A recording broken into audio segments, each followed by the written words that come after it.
Assalamualaikum warahmatullahi wabarakatuh. Saya Cornelia Juwita dan teman-teman anggota kelompok 3 akan mempresentasikan review jurnal yang berjudul Pengembangan Kemampuan Pemasaran di Usaha Kecil dan Menengah, Implikasinya Terhadap Kinerja. Latar belakang. Makalah ini mencerminkan kombinasi dari 3 tren penelitian melalui proposal klasifikasi khusus kemampuan pemasaran, analisis dampaknya terhadap kinerja, dan pengenalan agen baru di antara faktor-faktor yang dapat mendorong penciptaan kemampuan pemasaran. Berkaitan dengan hal tersebut, penelitian ini menganalisis sejauh mana manajemen sumber daya manusia berbasis pemasaran mendorong pengembangan kapabilitas pemasaran. Kontribusi potensial lain dari penelitian ini dibandingkan dengan penelitian sebelumnya adalah pertimbangan dari 2 kategori hasil yang berbeda di antara konsekuensi kapabilitas pemasaran, kinerja organisasi secara keseluruhan, yaitu pasar dan keuangan, dan hasil terkait pelanggan, yaitu tingkat kepuasan, loyalitas, nilai tambah, citra, dan lain-lain. Yang terakhir menjalani analisis sebagai variabel mediasi murni yang menentukan pengaruh kemampuan pemasaran pada kinerja organisasi, memungkinkan seseorang untuk mempelajari mekanisme di mana kemampuan pemasaran membantu mencapai keunggulan kompetitif. Saya Jasmine Nabila Putri akan melanjutkan slide berikutnya. Permasalahan penelitian. A. Bagaimana cara mengidentifikasi kapabilitas pemasaran organisasi yang relevan dan tipologi yang lebih akurat dalam mengklarifikasikannya. B. Bagaimana cara menganalisis empiris hubungan antara kemajuan pemasaran dan berbagai indikator kinerja. C. Bagaimana studi tentang anteseden kapabilitas pemasaran atau variabel yang mendorong perkembangannya dalam organisasi. D. Apakah kemampuan pemasaran memiliki pengaruh positif langsung terhadap kinerja pelanggan. E. Apakah organisasi memiliki pengaruh langsung yang positif terhadap perkembangan kapabilitas pemasaran. F. Apakah organisasi memiliki pengaruh positif langsung terhadap kinerja organisasi. Seperti yang ada di dalam slide ini, 2 paradigma utama menjelaskan sumber keunggulan kompetitif, teori kekuatan kompetitif, dan RBV perusahaan.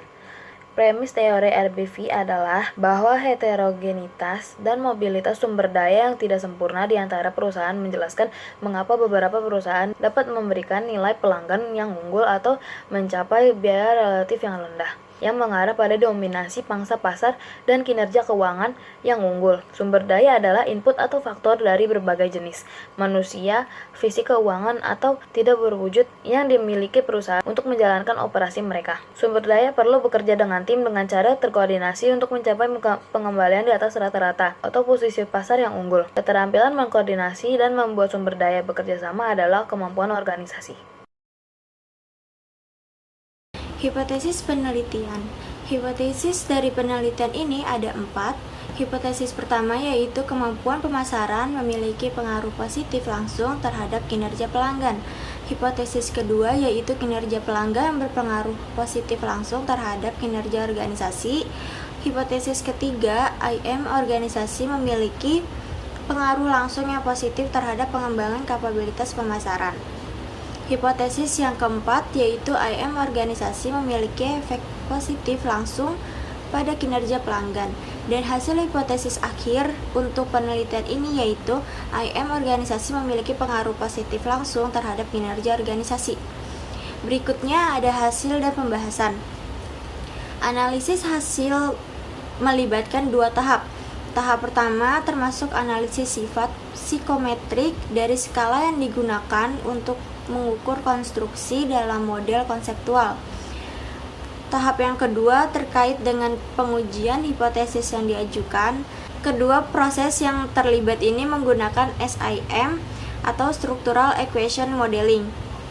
Hasil yang didapat dari analisis sampel UKM ini menunjukkan kalau kemampuan pemasaran yang dikembangkan oleh perusahaan ini punya pengaruh positif langsung terhadap kinerja pelanggan.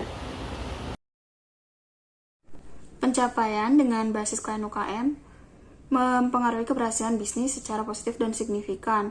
Dalam penelitian ini, pemasaran internal atau MI memberikan efek positif langsung dan signifikan, namun tidak dapat dipastikan bahwa pemasaran internal juga memiliki efek yang sama terhadap UKM kinerja pelanggan. Pemasaran internal atau MI juga membantu meningkatkan kinerja organisasi secara langsung dan positif. Kesimpulan, salah satu faktor keberhasilan bisnis dalam lingkungan persaingan adalah penerapan konsep pemasaran. Dalam penelitian ini, pemasaran strategis memiliki dampak yang positif terhadap pencapaian hasil pelanggan di atas rata-rata dan juga meningkatkan kinerja untuk mengungguli persaingan. Serta peran pemasaran internal juga berpotensi mengembangkan kapabilitas pemasaran. Peran kewirausahaan dalam penelitian. Peran kewirausahaan di dalam jurnal ini sangat penting karena bisa membantu kemampuan pemasaran, analisis terhadap kinerja, dan pengenalan agen baru di antara faktor-faktor yang dapat mendorong menciptakan kemampuan pemasaran. Berkaitan dengan hal ini, penelitian ini menganalisis manajemen sumber daya manusia berbasis pemasaran mendorong pengembangan kapabilitas pemasaran. Makalah ini menggambarkan skala pengukuran IM yang dirancang khusus untuk mempertimbangkan karakteristik populasi yang dianalisis UKM.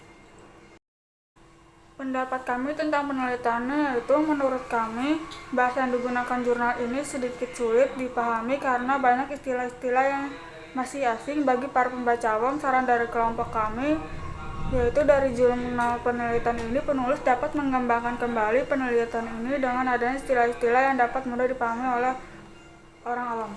Sekian dari kelompok kami. Wassalamualaikum warahmatullahi wabarakatuh.